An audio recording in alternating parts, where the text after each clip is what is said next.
بسم الله الرحمن الرحیم. زمان بر سر جنگ است یا علی مددی، مدد ز غیر تو ننگ است یا علی مددی، مدد ز غیر تو ننگ است مددی شاهد.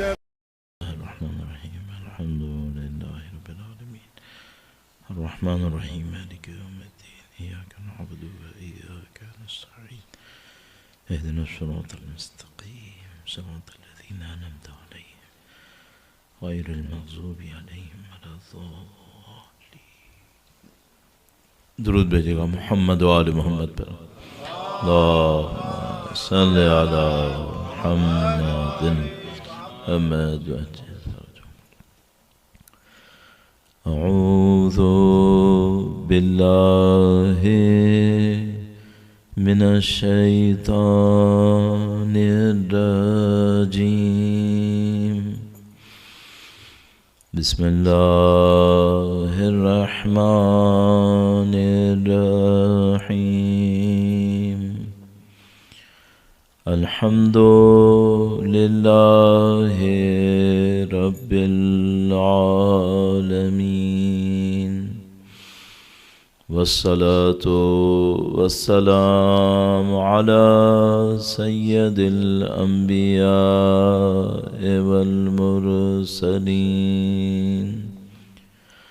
حبيب إله العالمين أبي القاسم محمد. اللهم صل على محمد محمد وعجل فرجه وعلى آله الطيبين الطاهرين سيما بقية الله في الأراضين. قال الله تعالى في كتابه الكريم: بسم الله الرحمن الرحيم. أم حسبت أن أصحاب الكهف والرقيم كانوا من آياتنا عجبا. درود بھیجے گا محمد و آل محمد. صلی علی محمد. خدا متعال کا انتہائی شکر ہے، انتہائی لطف و کرم ہے. خدا متعال نے ایک بار پھر اہل بیت اطہار علیہ السلام کی ذکر کی سعادت نصیب کی. ان کے غم میں غمگین ہونا، ہمارے دلوں کا اہل بیت اطہار علیہ السلام کے جذبات کے ساتھ متصل ہونا، یہ صرف ایک ظاہری کام نہیں ہے. جیسا کہ کل ہم نے روایت عرض کی تھی مولا امیر المومنین سے، درود بھیجے گا محمد و آل محمد. صلی علی محمد محمد وعجل فرجهم. ہماری دنیا میں ہم لوگ کسی کو پسند کریں یا کسی کو چاہتے ہوں، بعض اوقات یہ لگتا ہے جیسے ہماری مرضی ہے، جو ہم چاہیں گے وہ کریں گے، کہ کوئی ہمیں اچھا لگتا ہے تو ہم اس کے ساتھ ہیں، نہیں اچھا لگتا نہیں. مولا نے فرمایا کہ جو تم کسی کو پسند کرتے ہو یا کسی کو چاہتے ہو، یہ صرف یہیں پہ ختم نہیں ہوگا. جسے تم یہاں پسند کرو گے اور چاہو گے، برزخ میں تمہیں اسی کے ساتھ زندگی گزارنی ہے. فرمایا جو انسان کسی پتھر کو بھی پسند کرے گا تو اسی کے ساتھ محشور ہوگا. اب اگر تمہاری پسند ہمارے لیے ہے، اہل بیت اطہار علیہ السلام کے لیے، اس کا مطلب تو ہمارے ساتھ محشور ہوگا. اور یہ جملہ ایک طرف سے تو ہمیں ایک امید دلاتا ہے اور انسان کی ایک آرزو کو پورا ہوتا دکھا دیتا ہے، لیکن ایک اعتبار سے یہ جملہ اور بھی بہت ساری چیزیں انسان کو بتا رہا ہوتا ہے. میں اس طرف بھی کچھ منٹ عرض کرتا ہوں. درود بھیجے گا محمد و آل محمد. صلی علی محمد و آل محمد. اللهم صل على محمد. ہم انسان معمولاً ایسے نہیں ہوتے کہ اپنی زندگی کو کسی ایک کونے کے اوپر لگا دیں اور اسی کے اوپر ساری جد و جہد کریں. ہم لوگ تقسیم ہوئے ہوئے لوگ ہوتے ہیں. صبح سے دوپہر تک ایک کردار، دوپہر سے شام تک ایک کردار، شام سے روز ہوتے تک ایک اور کردار. اس میں ہماری محبتیں، ہماری چاہتیں تقسیم ہوتی رہتی ہیں. یہ تو انسان کی طبیعت کا حصہ ہے کہ بھئی مثال کے طور پر وہ کسی کا بیٹا ہوگا، کسی کا باپ ہوگا، کسی کا بھائی ہوگا، اس کی محبتیں تقسیم ہوں گی. اورینٹیشن کیا ہوگی؟ اب یہ نہیں کہہ سکتے کہ اورینٹیشن بھی صبح سے شام تک تقسیم ہوتی رہے گی. یہ نہیں ہو سکتا. اس کو کسی ایک اورینٹیشن کے اوپر چلنا ہوتا ہے. تو مثال کے طور پر وہ فیملی کے ساتھ ہوتا ہے، وہ اپنی جاب کے اندر ہوتا ہے یا بزنسز کے اندر ہوتا ہے. تو میں نے عرض کیا رولز مختلف ہو سکتے ہیں، اورینٹیشن ایک ہوگی. وہ اورینٹیشن کیا ہے انسان کے اندر؟ وہ اورینٹیشن اہل بیت ہیں یا وہ اورینٹیشن اپنی من پسندی ہے؟ یہاں پر آ کر یہ جو فاؤنڈیشن ہوتی ہے اس میں پھر چار چیزیں نہیں ہو سکتی. یہاں پہ کوئی ایک چیز ہے جو رول کر رہی ہوتی ہے. اور کل میں نے آپ کی خدمت میں عرض کرنے کی کوشش کی کہ بعض اوقات کوئی شخص اس اوپر کے چار رولز کو دیکھتے ہوئے اس غلط فہمی میں رہ جاتا ہے کہ اس کا جو بنیاد میں رول ہے وہ بھی صحیح ہے، اور بہت کسی کریٹیکل ٹائم پہ جا کر اس کو پتہ چلتا ہے کہ نہیں، وہ فاؤنڈیشن میں کچھ اور چیزیں بھی موجود تھیں. دوستیوں مثالیں آپ کے سامنے ہیں. جو مشہور ترین معروف ترین مثال ہم اور آپ دیا کرتے ہیں اس مسئلے کو سمجھنے کے لیے، وہ کوفہ کی مثال ہے کہ بھئی سامنے سامنے تو سب کے سب عاشق تھے. سامنے سامنے تو وہ ایسے ایسے خطوط بھیج رہے تھے جو کیا کوئی انقلابی معاشرہ اپنے رہنما کو بھیجے گا. لیکن جب ٹائم آیا اس بات کو جاننے کا کہ بھئی اب یہ ساتھ دیں گے یا نہیں دیں گے، تو پتہ چلا نہیں، فاؤنڈیشنز میں اس دعوے اور اس محبت کے علاوہ اور بھی بہت کچھ تھا. اور بدقسمتی سے وہ جو تھا، اور یہ بھی مجھے اندازہ ہے کہ کوئی انسان ولی اللہ ہوگا کہ اس کی فاؤنڈیشن میں سوائے حب اہل بیت، سوائے حب نبی اولاد نبی کے کچھ نہ ہو، یہ ولی اللہ ہوگا. تو کچھ نہ کچھ انسان ہونے کے ناطے کچھ نہ کچھ ملاوٹیں اس میں ہوں گی. یہ بھی مشکل نہیں ہے. مشکل یہ ہے کہ ان میں سے کون سی چیز رول کرے گی اس کے ارادے پر. مشکل یہاں ہے. اور وہ کس طرح پتہ چلتا ہے؟ وہ کیا عام زندگی میں سمجھ میں آ جاتا ہے؟ نہیں. وہ آتے ہی اس وقت میں جب جان جوکھوں پر ہوتی ہے، جب جان کے اوپر بنی بھی ہوتی ہے. ورنہ اس سے پہلے تو دعویٰ ہے، اس سے پہلے تو نعرہ ہے. نعرے لگانے میں کیا جا رہا ہے؟ وہ بھی بعض اوقات مشکل پڑ جاتی ہے. لیکن اصل معاملہ یہ ہے کہ بھئی جب وہ کریٹیکل اسٹیج آئے گا تو پتہ چلے گا کہ اندر کیا ہے. اور جو تیسری دفعہ تیسروں دن میں نے یہ جملہ عرض کیا ہے، وہ اذا محسو بالبلا، سید الشہداء کا جملہ. ان کی ذات پہ درود بھیجے گا محمد و آل محمد، صلی علی محمد آل محمد وعجل فرجہم.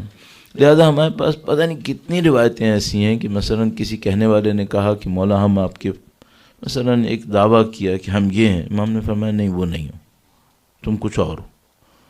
تو مثلا نہج و بلاغہ میں بھی موجود ہے کہ حضرت قمبر نے کہا کہ مولا آپ کے کچھ شیعہ آپ سے ملنا چاہتے ہیں. فرمایا کہاں ہیں؟ اب یہ جملہ بتا رہا ہے کہ امام کو پتا ہے کہ کہاں ہیں. پوچھا کون ہے، کہاں ہے؟ کہا یہ. کہا یہ تو شکلوں سے بھی نہیں لگ رہا ہے کہ میرے شیعہ، شکلوں سے بھی نہیں لگ رہا. میں نے اردو میں بالکل اس طرح کر کے کہا. فرمایا کہ یہ شیعہ ہوتے تو یہ ایسے ہوتے ہیں، یہ شیعہ نہیں ہے مثلا. تو اب یہ نہیں ہے کہ شیعہ نہیں ہے تو کچھ بھی نہیں ہے. نہیں، شیعہ نہیں ہے، محب ہے، چاہنے والا ہے. ہم لوگوں نے اپنے لیے بڑا ٹائٹل انتخاب کر لیا ہے، یا دنیا نے شاید خوش فہمی میں رہ کر ہمیں بڑا ٹائٹل دے دیا ہے. شیعہ بہت بڑا نام ہے.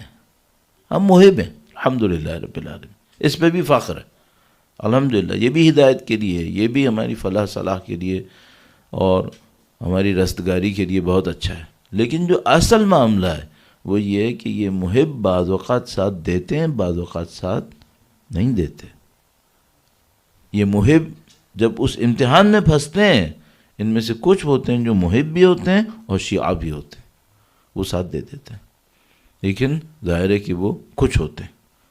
اور اگر وہ کچھ نہ ہوتے، 250 سال میں زیادہ ہوتے، تو پھر آپ کو خود پتہ ہے پھر کیا جیل جانے کی کیا ضرورت تھی، پھر شہادتوں کی کیا ضرورت تھی، یعنی ہونا ہی نہیں تھا پھر تو اس طرح.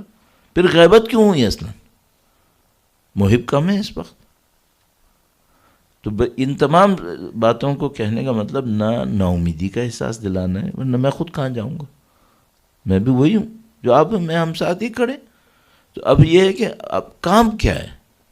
کام یہ ہے کہ آپ کو اور مجھے یہ چیک کرنا ہوگا کہ بھئی وہ جو ہماری فاؤنڈیشنز ہیں، اور فاؤنڈیشن سے میرا مطلب ہماری وہ آئیڈیالوجیکل روٹس ہیں جس نے فیصلہ کرنے میں ہمیں مدد دینی ہے.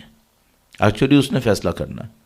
اور یہ بھی میں آپ کی خدمت میں تیزی سے عرض کرتا چلوں کہ یہ جو ڈیسیژن میکنگ بعض اوقات ہوتی ہے یہ اتنی مائکرو سیکنڈ میں ہو رہی ہوتی ہے اور اتنی ان آئیڈینٹیفائڈ پروسیس کے ذریعے ہو رہی ہوتی ہے کہ آلموسٹ لگتا ہے جیسے آٹومیٹیکلی ہو گئی ہے. جیسے آٹو کے اوپر انسان چلتے ہوئے ایک کام کر گزرتا ہے، پھر اچانک بعد میں سوچتا ہے کہ ایسا تو نہیں ہونا چاہیے تھا. ایک مثال ہماری اور آپ کی زندگی میں شاید کبھی آئی ہو، وہ خواب کی مثال ہوتی ہے.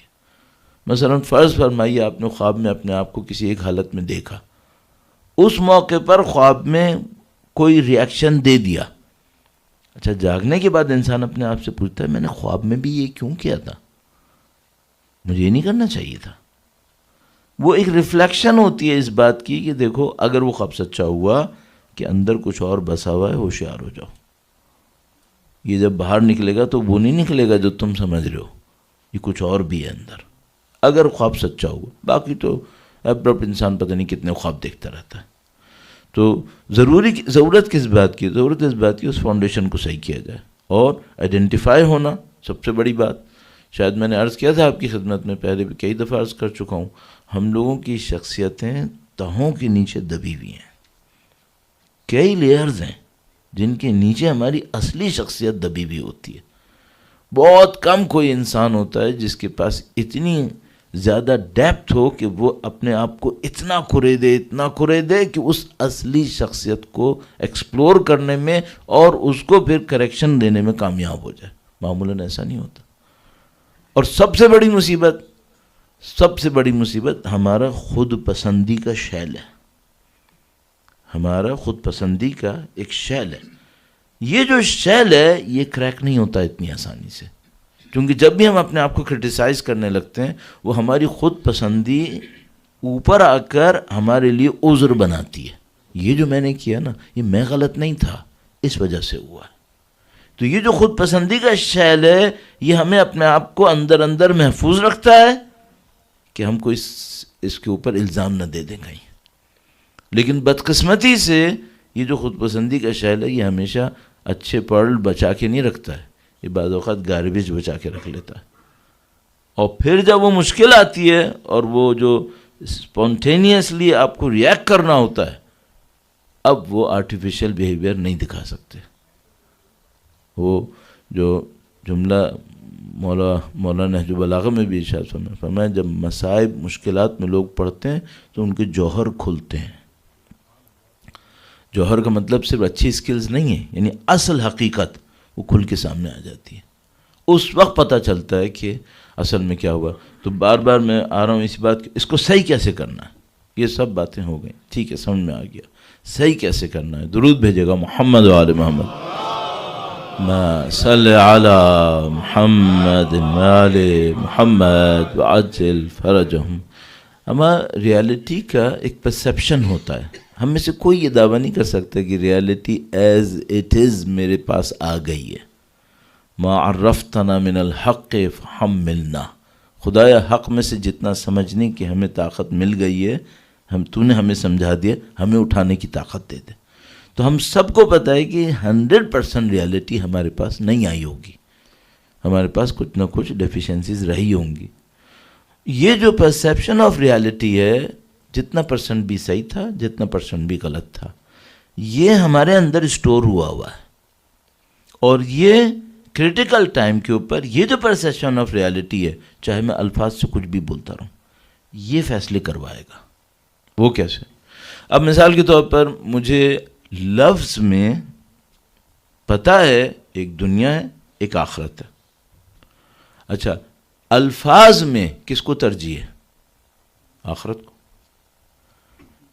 یہ ایک الفاظ کا گیم ہو گیا. اندر کیا ہے؟ اندر پرائورٹی کس کی ہے؟ آپ کہیں گے اندر وہی ہوگا جو باہر کہا ہے. ہمیشہ ایسی ہوتا ہے؟ نہیں. حتیٰ انبیاء خدا سے ایک موقع پہ فرماتے ہیں کہ خدایا اندر کو کسی طرح صحیح کروا دے. ربی کیف تخلق، اے خدا تو کیسے خلق کرتا ہے؟ اولم تؤمن، کیا تم ایمان نہیں لائے؟ بلا ولکن لیطمئن قلبی، ہاں ایمان تو لایا ہوں لیکن میں چاہتا ہوں میرا قلب مطمئن ہو جائے. یہ قلب وہ گہرائی ہے، یہ وہ گہرائی ہے جس کو حضرت ابراہیم علیہ السلام نبی خدا فرمانے ایمان تو لایا ہوں، نبی ہوں، لیکن میں چاہتا ہوں قلب تک وہ یقین گہرائی کے ساتھ اتر جائے اور یہ بتا دے تو ہی خلق کرتا ہے اور کوئی نہیں یہاں پہ. اور یہ پروسیجر مجھے سمجھ میں آ جائے. اب خدا نے یہ نہیں کہا دیکھو میں تمہیں خالقیت کی ایک دلیل بتاتا ہوں، نہیں. یہ بھی نہیں کہا زمین و آسمان کو دیکھو میں ان کو خلق کرتا ہوں. چند آیت پہلے میں خدا نے یہ کیا ہوا ہے. چند آیت پہلے میں کہا کہ ایک نبی گزر رہے تھے، انہوں نے کہا خدا تو ان سب کو کیسے خلق کرے گا؟ ایک آبادی سے گزرے جو مری ہوئی تھی، اس کو کیسے خلق کرے گا؟ وہیں ان کو مار دیا، 100 سال بعد زندہ کیا. قرآن کریم ہے، روایت نہیں، قرآن کریم. 100 سال بعد زندہ کیا اور اس کے بعد کہا کہ اب تم دیکھو ہم کیسے خلق کرتے ہیں. تو ان کو یہ دکھایا کہ دیکھو تمہارا ایک گدھا تھا، اس کے اوپر ہم نے اب ہڈیاں چڑھانی ہیں دوبارہ سے، اس کے چورے کو جمع کر کے دوبارہ ہڈیاں بنیں گی، دوبارہ کھال چڑھے گی، دوبارہ گوشت آئے گا. اور تم ایک اور عجیب چیز دیکھو گے، وہ تمہیں کہ تم جب مرے تھے 100 سال پہلے تو ایک کھانا تمہارے پاس تھا، وہ نہیں سڑا ہے ابھی تک، وہ نہیں سڑا. تو ہم جس کو چاہیں گے بچائیں گے، جس کو چاہیں گے ماریں گے، جس کو چاہیں گے ماریں گے، جس کو جب چاہیں گے زندہ کریں گے. اس میں اور حضرت ابراہیم علیہ السلام والے واقعے میں کیا فرق ہے؟ اس میں جس نبی نے کہا تھا، جن نبی نے کہا تھا کہ یہ کیسے زندہ کرے گا، ان کو خدا نے خالقیت کے چینل میں نہیں ڈالا، آبزرور بنایا تھا. حضرت ابراہیم علیہ السلام نے جب سوال کیا، اب سوال آبزرویشن کا نہیں تھا. انہوں نے کہا میں نے آبزرو کر لیا. کہاں سے؟ خدا نے متعال فرماتا ہے ہم نے ابراہیم کو زمین و آسمان کی ملکوت دکھائی تھی. تو یہ جو نبی تھے ان کو تو صرف گوشت پوست چڑھتا دکھایا تھا. حضرت ابراہیم کو اس سے پہلے زمین و آسمان کی ملکوت دکھا دی تھی. اب وہ سوال دیکھنے دکھانے کا نہیں کر سکتے تھے. اب انہوں نے یہ کہا کہ خدا دیکھ لیا میں نے جو دیکھنا تھا، اب یہ بتائیے ہوتا کیسے ہے؟ تو اب سوال دیکھنے کا نہیں ہے. اب خدا نے کہا میں تم کو خالقیت کے چینل میں ڈالتا ہوں تاکہ تم یہ دیکھو کہ یہ خلق کیسے ہوتا ہے. تم کرو گے اب. تو اب تم پرندوں کو ٹکڑے ٹکڑے کر کے 4 پہاڑیوں پہ رکھ دو اور جب تم ان کو بلاؤ گے تو یہ ٹکڑے جڑتے ہوئے تمہاری طرف آئیں گے تو تمہیں پتا چلے گا کہ خلق کیسے ہوتا ہے. ہاں یہ ہو گئے چینل، خالقیت کے چینل کے اندر. اچھا کسی شرک کے بادشاہ نے اس کو شرک کہا تو اس کو شرک کیوں نہیں کہا؟ یہ چھوٹی سی ایک بات تھی، شرک بہانہ تھا، کچھ اور تھا معاملہ. ورنہ یہ شرک کیوں نہیں کہا دیا کہ حضرت ابراہیم علیہ السلام خالق بن گئے یہاں پر؟ یہ کیوں نہیں شرک ہوا پھر؟ یہ شرک نہیں ہوتا ہے ایسے جب تک فاعلیت میں خدا کے سائے میں چل رہا ہے. حضرت ابراہیم، حضرت عیسیٰ علیہ السلام مردہ زندہ کرتے تھے، کہتے تھے اور کہا کہ میں خلق کروں گا پرندے کو لیکن بِإِذْنِ اللہ. ختم ہو گیا معاملہ، کوئی شرک نہیں ہوا. تو وہ شرک کا مسئلہ نہیں آتا. جو ہماری بات تھی وہ کہاں پہ تھی؟ وہ یہ تھی کہ ہمیں اپنے اندر کسی وجود کی گہرائی کو جا کر چیک کرنا پڑے گا.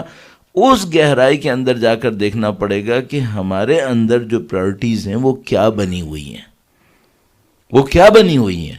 تو جو کل آپ کی خدمت میں عرض ہوا وہ یہ کہ مولا نے فرمایا دیکھو باتیں تو تم سب آخرت کی کرتے رہو گے، صحیح ہے، یہ بتاؤ تمہارے لیے آخرت ہے بھی یا نہیں ہے؟ اس کو ڈھونڈو. اگر اس سے کم کوئی بات ہوئی یہ دنیا حکومت پر آتی رہے گی ہمارے اوپر، اور جب ہم کسی کرٹیکل ٹائم میں پڑیں گے دنیا ہمارے اوپر حکومت کر دے گی اور یہاں پہ جب پہنچتے ہیں تو ہمیں ایک اور مولا کا فرمان یاد آتا ہے. درود بھیجے گا محمد و آل محمد.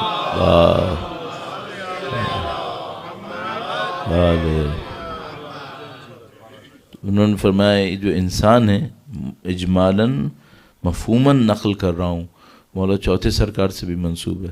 فرمایا یہ جو انسان ہے یہ دو گروہ میں ہیں، کچھ آخرت کے فرزند ہیں، کچھ دنیا کے فرزند ہیں. اب یہ امام فرما رہے ہیں کچھ آخرت کے بچے ہیں، کچھ آخرت کے بیٹے ہیں. ابناء الآخرہ یہ وہ نہیں جو زبان سے آخرت کہتے ہیں، ان کے دلوں میں آخرت بسی ہوئی ہے. یہ اتنی بسی ہوئی ہے جیسے آخرت ان کی ماں ہے. یہ آخرت کے بیٹے ہیں.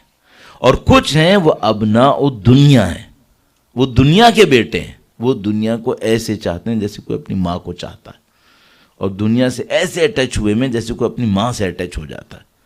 تو امام فرما رہے ہیں تم ہوشیار رہنا، ابنائے دنیا نہیں بننا، ابنائے آخرت بننا.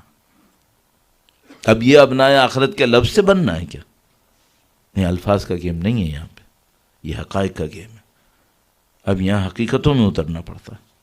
اس خاطر وہ ہم سے کہتے ہیں اتنی معنوی تربیت کرو کہ مرنے سے پہلے آخرت کو دیکھ لو، تاکہ تمہارے سینوں کے اندر، قلوب کے اندر دنیا نہ ہو، آخرت ہو. یہ دیکھے بغیر نہیں ہونے والا ہے. یہ ان کو نصیب ہو رہا ہے جو اس دنیا میں مرنے سے پہلے آخرت دیکھ لیتے ہیں.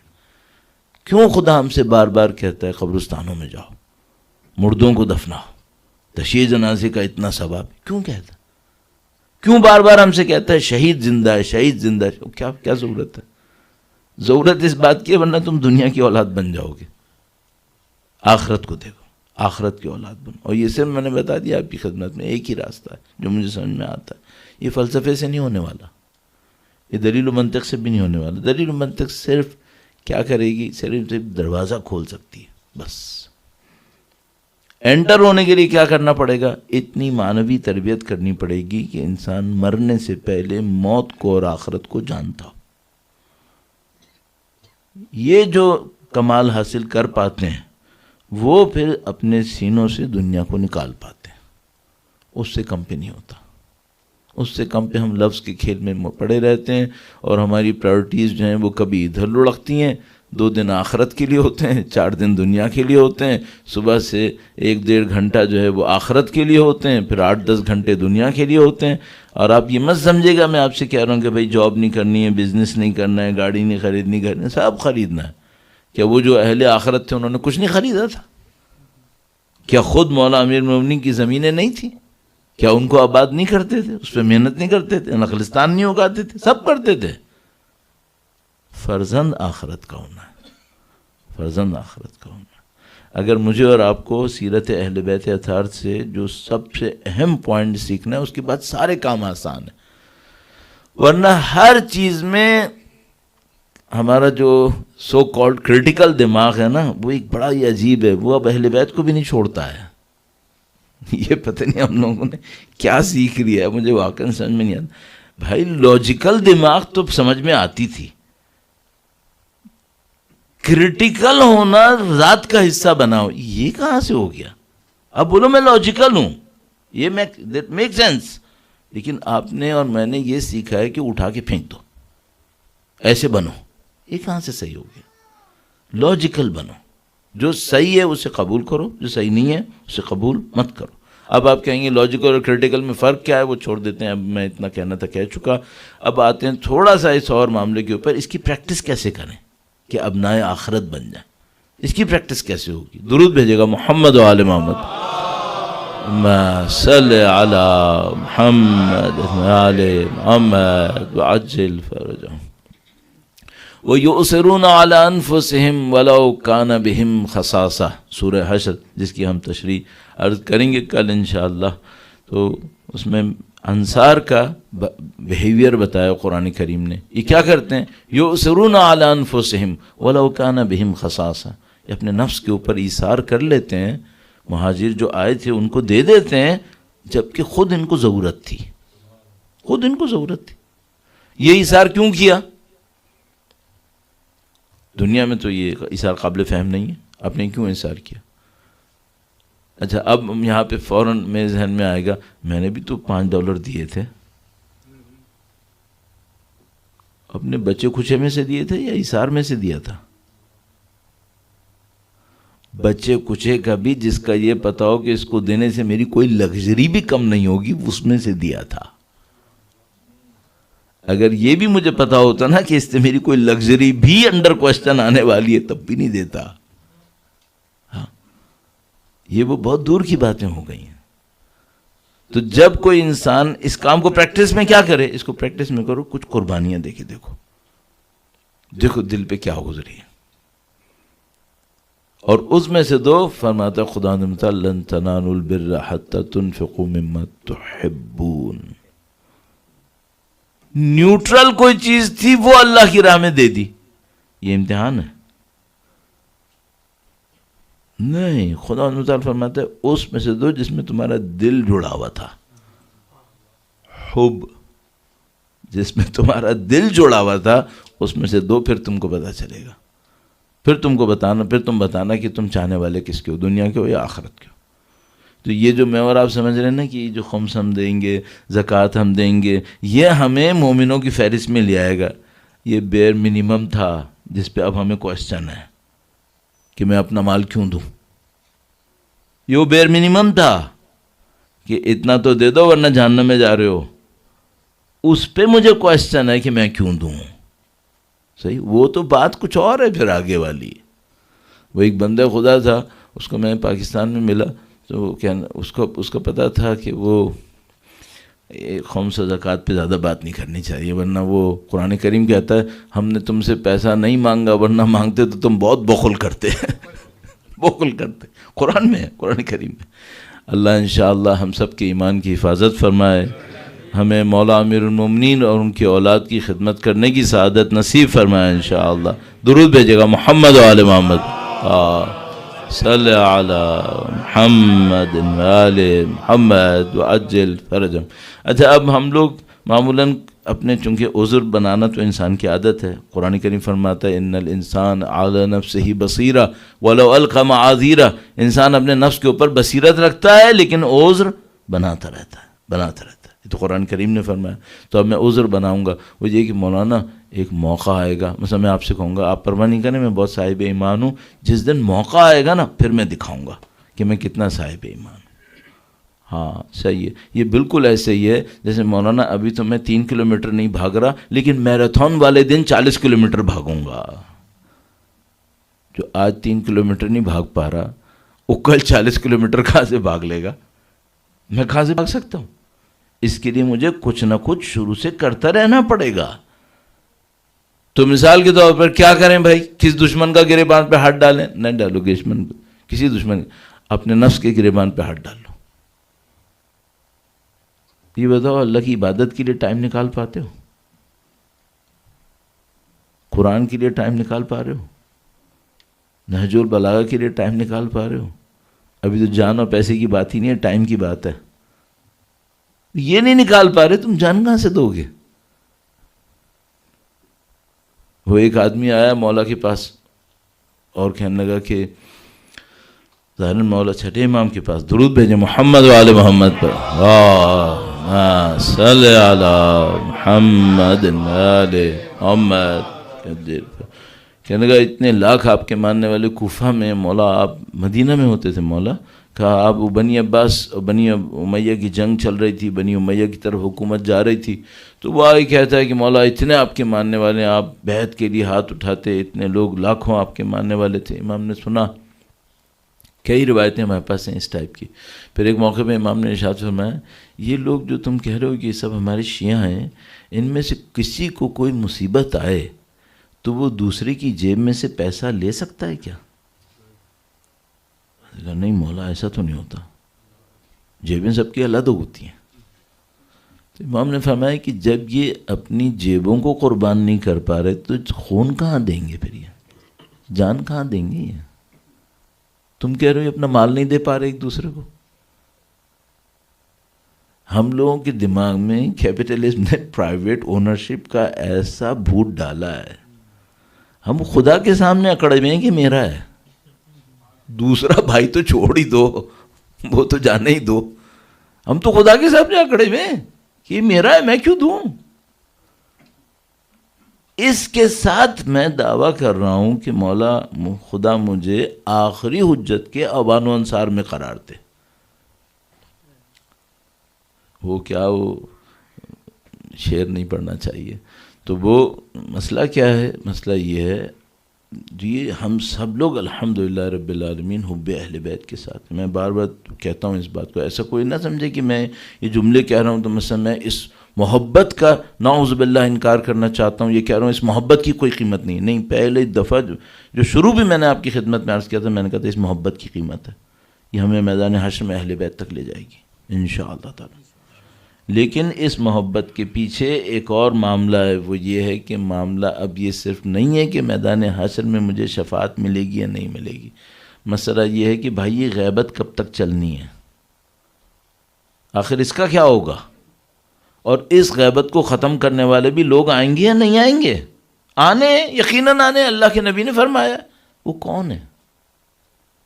اب میں کیا کہہ رہا ہوں؟ میں کہہ رہا ہوں بھائی یہ میرے بس کا نہیں ہے، کسی اور کو دے دو. اس چکر میں 1100 سال ہو گئے کہ میرے بس کا نہیں ہے، کسی اور کو دے دو. لو 1100 سال ہو گئے. اب سوال یہ ہے کہ کچھ لوگ کبھی جاگیں گے یا نہیں جاگیں گے؟ ایسی چلنا ہے اس نے، جاگ جائیں گے. صرف ایک مشکل ہوگی، ہم پتہ نہیں کہاں ہوں گے. صرف خطرہ یہ ہے. اور خدا نہ کرے نعوذ باللہ انہی غفلتوں میں اگر وہ تو جاگ گئے اور انہوں نے اپنا کام کر دیا، پھر ہمارا کیا ہوگا؟ مشکل یہاں ہے. تو اس خاطر عرض کر رہے ہیں کہ بھائی آپ کو اور مجھے ایک تیاری میں جانا ہے. اب اس اسٹیج کے بعد ایک اسٹیج ہے، اس اسٹیج میں کیا ہے؟ ہمیں اہل دنیا سے نکل کر اہل آخرت بننا ہے. یہ جو اہل آخرت بننے کا عمل ہے یہ اس طرح ہوتا ہے کہ تھوڑی بہت قربانی دی جائے، تھوڑا بہت اپنے آپ کو پریشرائز کیا جائے. وہ کیسے؟ مثال کے طور پر آپ کچھ عبادتیں کر رہے تھے، تھوڑا سا اس کو چیلنج میں ڈالیں، اپنے آپ کو تھوڑا کوئی سختی میں ڈالیں، دیکھیں کیا ہوتا ہے. اسی طریقے سے انسان اپنے اوپر تھوڑا سا تھیوریٹیکل کام بھی کر لے. مثال کے طور پر وہ آخرت جو ابھی اس کا کانسیپٹ مجھے اتنا اپیل نہیں کر رہا مثلا، تو سوچو بھائی کیا کمی ہے جو اپیل نہیں کر رہا ہے.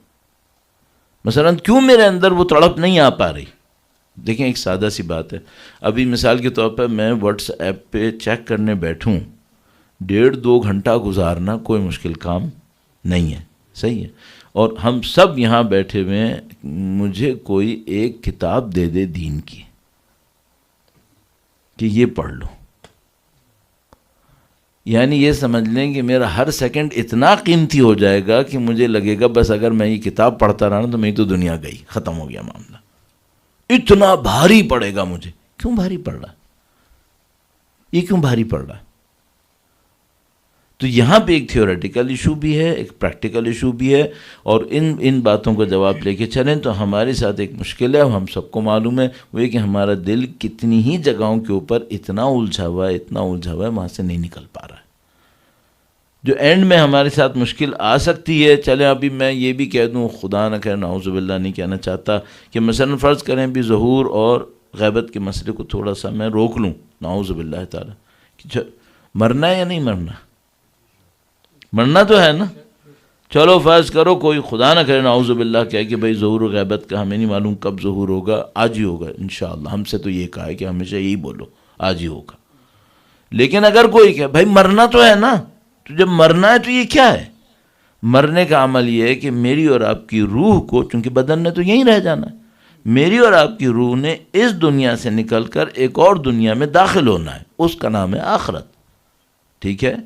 اگر خدا نہ کرے میری روح کی اٹیچمنٹس اسی دنیا کے اندر ہیں، یہ آخرت میں پہنچنا بہت سخت ہو جائے گا. اور اب کوئی بولے نہیں مجھے اچھا نہیں لگے گا، تمہیں اچھا لگے یا نہ لگے ملک الموت تو لے جائے گا.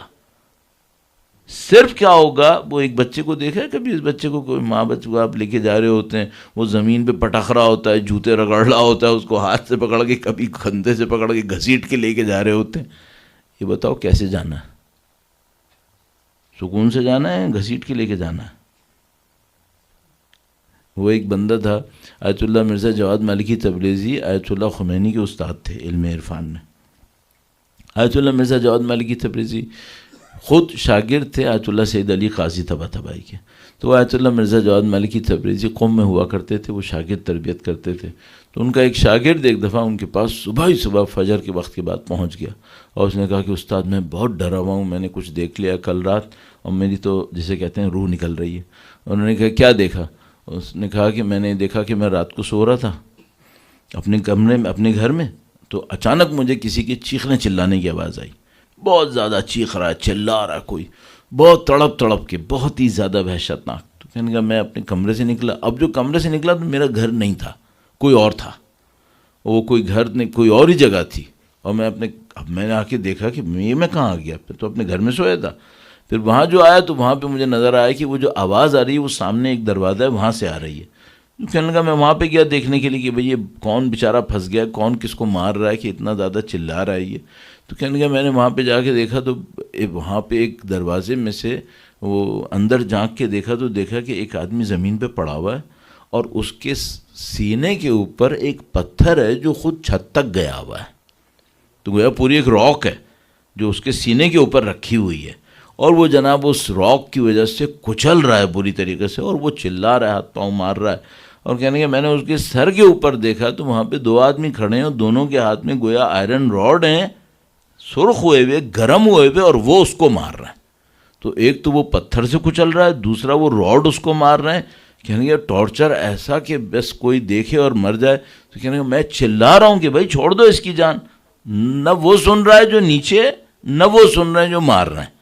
کہنے کہ چلاتے میں خود خوفزدہ ہو کے گویا مرنے لگا. تو میں واپس کمرے میں آ گیا اور ذکر کرنے لگا خدا کا، خدا مجھے نجات دے، کہاں میں کس مصیبت میں پھنس گیا ہوں میں. تھوڑی دیر میں میری آنکھ لگ گئی. پھر جو اٹھا تو اذان سے تھوڑی دیر پہلے کا وقت تھا. ڈرتے گھر سے باہر نکلا، کمرے سے باہر کہ اب پتہ نہیں اپنے گھر میں ہوں کہاں کھلا ہوں. دیکھا نہیں اپنا گھر تھا. میں جا کے وضو کیا، نماز پڑھی. میری تو حالت بہت خراب ہے. تو انہوں نے ان سے پوچھا کہ آغا صاحب یہ کیا والا دیکھی میں نے؟ کہنے لگے کہ تم نے اس بندے کا احتضار دیکھا ہے، یہ بندہ مر رہا ہے. تو انہوں نے کہا یہ کیا ہے؟ یعنی ہاں یہ سود خور ہے، مرتے وقت اتنی آسانی سے نہیں مرے گا. کہا میں اس بندے کو پہچانتا ہوں. کہا پوچھو. تو کہنے کہ میں نے فوراً تہران ٹیلی گرام کیا کہ وہ بندہ کیا ہوا. تو ایگزیکٹلی اسی ٹائم میں موت آئی تھی اسے. تو یہ احتضار اتنی آسانی سے نہیں آنے والی ہے.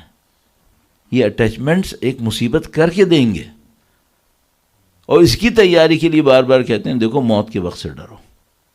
اور یہ جو ہمیں بار بار روایتیں کہتی ہیں، دسیوں روایتیں ہمارے پاس ہیں، موت کو یاد کرو، موت کو یاد کرو. کیوں کہہ رہے ہیں موت کو یاد کرو؟ کیونکہ موت یہ ایسا نہیں ہے 2 منٹ میں ہونے والا ہے. یہ بھی میں آپ کی خدمت میں عرض کرتا چلوں، یہ پہلے بھی عرض کر چکا ہوں کئی دفعہ. یہ 2 منٹ کی کہانی نہیں ہے، یہ ہم اور آپ کے لیے 2 یا 3 منٹ ہوتا ہے. یا مثال کے طور پر مثلا دنیاوی اعتبار سے کچھ 10-15 منٹ پہلے کچھ چینجز آنا شروع ہوتی ہیں باڈی کے اندر. تو یہ ہمیں لگتا ہے کہ چلو ٹھیک ہے تقریباً 3 منٹ 4 منٹ 10 منٹ کی کہانی ہے، بالآخر گزر ہی جائے گا. کبھی بھی ایسا نہیں ہے.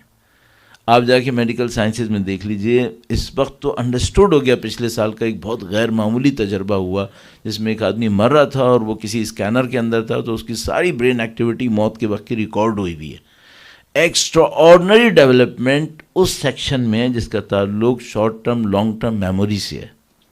موسٹ پروبیبلی یہ انسان جس کو ہم 10 منٹ سمجھ رہے ہیں یہ پورا لائف ٹائم دیکھتا ہے وہاں پہ، پورا لائف ٹائم ہے. یعنی موسٹ پروبیبلی آپ انٹرنیٹ پہ سرچ کر لیجئے گا، آپ اسی طرح سے کہ مثلا کہ ڈائنگ پرسن انڈر اسکینر اور فلاں آپ کو سب مل جائے گا. تو اس میں وہ جو اس نے اسپین گزارا ہے ٹائم کا وہ تقریباً لائف ٹائم ہے.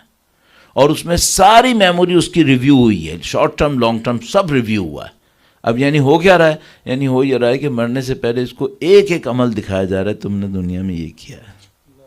صرف ایک فرق کے ساتھ، یہاں اچھا کیا تھا تو پتہ نہیں تھا کہ اس اچھے کے پیچھے کیا ملنے والا ہے، اس وقت نظر آ جائے گا. تو کچھ لوگ مرتے ہوئے مسکراتے ہوئے مرتے ہیں اور کچھ لوگ گڑ گڑاتے ہوئے مرتے ہیں. ان کو پتہ ہوتا ہے کہ جو ہم نے ڈرامہ کیا تھا اور ابھی معذرت کے ساتھ یہ ابھی صرف ٹریلر ہے. احتضار جرم کی سزا نہیں ہے، یہ صرف ایک سٹارٹنگ پوائنٹ ہے. اس خاطر ہمارے پاس ہے کہ برزخ یا جہنم کے گڈھوں میں سے ایک گڈھا ہے یا جنت کے باغوں میں سے ایک باغ ہے. حتیٰ برزخ ابھی تو انٹری تھی، احتضار صرف انٹری ہے، صرف انٹری. اس لیے مولا فرما رہے ہیں آہ من قلت الزاد بطول السفر، نہج البلاغہ میں، کہ فرمایا آہ افسوس کہ راستہ بہت لمبا ہے اور زاد راہ بہت کم اٹھایا ہے. صحیح. تو یہ بات کی غیبت ہے. اور ظہور آپ نے کرنا، ظہور کے لیے آپ کو کچھ کرنا چاہیے، آپ کو اسباب ظہور میں بننا ہے، نہ اسباب غیبت میں. چلو فرض کرو تھوڑی دیر کے لیے نعوذ باللہ تعالیٰ، صد نعوذ باللہ تعالیٰ، میں اس کو اٹھا کے رکھ دیتا ہوں. مرنا مرانا نہیں ہے کیا؟ مرنا ہے تو مرنے میں تو یہ ہے. اب کوئی بولے نہیں یہ نہیں ہونے والا، تو پھر آہستہ آہستہ پھر اسلام سے بھی جا رہے ہیں پھر. اینڈ یہی ہے نعوذ باللہ تعالیٰ. تو یہ بڑا اچھا وقت ہوتا ہے انسان تھوڑا غور کرے اپنی لائف کے اوپر. یہ جو فن ہے، یہ جو جیسے کہتے ہیں وہ چمکتی ہوئی چیزیں، گلٹرنگ ہیں، فلاں فلاں، یہ سب تو چلتا رہے گا، یہ تو ہمیشہ چلتا رہا ہے. لیکن کیا مثلا کتاب قرآن ہمیشہ کے لیے نہیں ہے؟ کیا کلام اہل بیت ہمیشہ کے لیے نہیں ہے؟ کیا اس سے بڑی ریفلیکشن آف ریالٹی کہیں اور ہے کیا؟ اس پہ دیکھ لو، اس پہ اپنے آپ کو ناپ لو. ورنہ یہ کہانی کیا رہ جائے گی؟ ورنہ کہانی یہی رہ جائے گی کسی کا پیار ہے، کسی کا ویزا ہے، کسی کا گھر ہے، کسی کی گاڑی ہے، کسی کا بینک بیلنس، اور کچھ نہیں ہے. پھر اب عجیب بات یہ ہے کہ جن کو ہم سے کہا کہ تم ان کو لعن کرو، اللہم لعن فلاں فلاں فلاں فلاں فلاں، زیارت عاشورہ میں ہم سب کر رہے ہیں الحمدللہ رب العالمین. اچھا ان کو جو لعن کروانا تھا کیوں کروانا تھا؟ یہ جب جس عذاب میں ہیں ان کو پتہ ہے کہ میں نے لعن کیا ان کو. اس سے کہیں زیادہ عذاب میں کہ ان کو یہ سمجھ میں بھی آئے کہ یہ لعن کون کر رہا ہے. اس کو چھوڑ دو ان لوگوں کو. تو یہ لعن ہم سے کیوں کروا رہے ہیں؟ یہ ہم سے اس لیے کروا رہے ہیں کہ یہ جو ملعون لوگ تھے ان کے اندر کچھ کوالٹیز تھیں جس کی وجہ سے یہ ملعون ہوئے تھے. تم میں نہ آ جائیں کہیں. یہ سب دنیا پرست تھے، اس لیے یہ لوگ شمر اور عمر سعد بنے تھے. تم میں نہ آ جائے کہیں، اس لیے ان کو لعن کرو. ان کی صفتوں سے لعن کرتے ہوئے اپنے اندر وہ صفتیں بناؤ جو اولیاء سید الشہداء میں ہیں، وہ لے کر آؤ. یہ لعن اس لیے ہے. اب بدقسمتی یہ ہو رہی ہے کہ ہم ان کو لعن کر رہے ہیں، بدقسمتی سے صفتوں کے معاملے کے اندر کسی اور رنگ میں ڈنگتے چلے جا رہے ہیں. مشکل یہاں ہو گئی. تو اچھا موقع ہے انسان اپنے آپ کو سوچے میں مولا کا چاہنے والا ہوں، میں مولا کا ماننے والا ہوں. مولا کی شہادت کے ایام ہے. اور کون لوگ تھے جو امام کو شہید کرنے کی در پہ تھے؟ کون لوگ تھے؟ ان میں کیا صفتیں تھیں؟ ان کے ہدف کیا تھے؟ ایسا نہ ہو میری زندگی کا ہدف وہی بن جائے. اس سے بچتے ہوئے تو انشاءاللہ لطف خدا شامل حال ہو. آپ اور ہم الحمدللہ حبل اللہ المتین کو اپنے ہاتھوں میں دیکھ رہے ہیں. اللہ کی مضبوط رسی، لن انفصام لہا، اہل بیت اطہار علیہ السلام. تو وہ ہمارے ہاتھ میں ہے. ہمیں اس کو تھام کر تمسک کر کے اپنے آپ کو اس مصیبت سے نکالنا ہے جس میں اہل دنیا مبتلا ہے، یہاں سے نکالنا ہے. اللہ کا کرم ہے، خدا کا شکر ہے کہ اس نے ہمیں محبت سے نوازا ہوا ہے. ہمارے دلوں میں اہل بیت کی محبت ہے. آخری لمحات ہیں اس مجلس کے، اور آپ روزے کے بالکل آخری اوقات میں آ گئے. بہت اچھا وقت ہے. بس اپنے مولا کے اس غم کو یاد کریں جس طرح مولا دوسروں کے لیے کر رہے تھے، اس کو سوچیں. یتیموں کی دیکھ بھال، قرآن کریم، اللہ اللہ فی الایتام، یتیموں کے بارے میں خدا کا خیال کرنا، خدا کی خاطر خیال کرنا.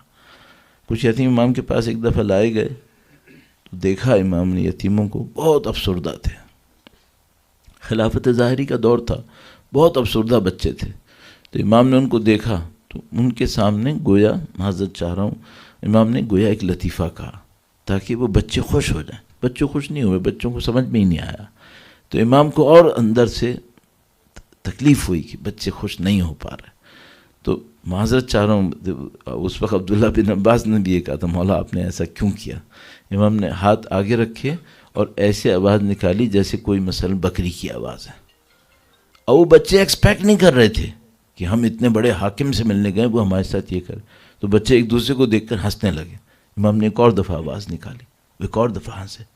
تو گویا عبداللہ بن عباس سے کوئی ساتھ میں بیٹھے ہوئے تھے, انہوں نے مولا سے کہا مولا آپ آکے میں ذرا. امام نے فرمایا نہیں, اس وقت ان بچوں کا دل خوش کرنا علی کے لیے سب سے اہم ہے, مجھے ان یتیموں کا دل خوش کرنا. اتنا یتیموں کا خیال تھا. گویا جب دو امام دفنا کر اپنے والد گرامی کو تشریف لا رہے تھے تو ایک بوڑھا نظر آیا, لوگوں سے کہنے لگا کسی کو کچھ پتا ہے شہر میں کیا کچھ ہو گیا؟ کہا نہیں, کیا ہوا؟ کہنے لگا کوئی میرے پاس آتا تھا ابھی تک نہیں آیا, کوئی میرا خیال کرتا تھا, مجھے نوالے منہ میں ڈال ڈال کے دیتا تھا. کہا تم نے نہیں پوچھا اس کا نام کیا ہے؟ کہنے لگا بہت دفعہ پوچھا, بتاتا نہیں تھا, کبھی اپنا نام نہیں بتایا. آج مولا کی رخصتی ہو گئی, اب بچے سمجھ رہے ہیں اب ہم یتیم ہوئے ہیں. اب جو گھروں کے اندر درماندہ تھے اب ان کو پتہ چلا کہ ہم درماندہ رہ گئے. بس انسان اپنے دل میں ایک ہی بات سوچتا ہے, وہ یتیموں کا اتنا خیال کرتے تھے اور ایک موقع پر ان کے بیٹے کے یتیم بازاروں میں تھے. وہ تو اتنا خیال کرتے تھے ہر یتیم کا, اس کو ایک ایک کو خوش کرنے کی کوشش کرتے تھے. اور ایک موقع آیا جب امام حسین کی یتیمہ میدان کربلا میں تھی اور مولا امیر المومنین کی تو وہ شان تھی کہ دیکھتے ہوئے ہر انسان کو فرماتے تھے اس کا خیال کرو, اس کو دیکھتے رہو. اور ایک موقع آیا جب سید الشہداء گودال کربلا میں تھے, اور کل میں نے مصائب میں عرض کیا کہ سید الشہداء ایک جگہ زمین پر گرے اور اٹھے کسی اور جگہ پر, شہادت کہیں اور پر ہوئی. اور ایسا کیوں ہوا؟ تو یہ امام تھے کہ جو اپنے خیموں کے دفاع کے لیے کونیوں کے بل کھڑے ہو کر دفاع فرما رہے تھے. الا لعنت اللہ علی القوم الظالمین وسیعلم الذین ظلموا ای منقلب ینقلبون. پروردگارہ تجھے واسطہ نبی اولاد نبی کا خدا بندہ ہمیں مولا امیر المومنین کے بہترین چاہنے والوں میں قرار فرما, دنیا اور آخرت میں اہل بیت کی ہمراہی نصیب فرما. خدایا انہی قلیل عبادات کو اپنی بارگاہ میں قبول فرما, ہمارے کثیر گناہوں کی مغفرت فرما. خدایا اس روزے کے لمحے میں مولا امیر المومنین کے غم میں مبتلا لوگوں کی درخواست خداوندہ مولا امیر المومنین کے مصائب کے صدقے میں سید و سردار مولا اور آقا امام آخر الزماں کے ظہور میں تعجیل فرما, ان کی نصرت کی سعادت اور اسراء میں شہادت نصیب فرما. درود بھیجے محمد و آل محمد.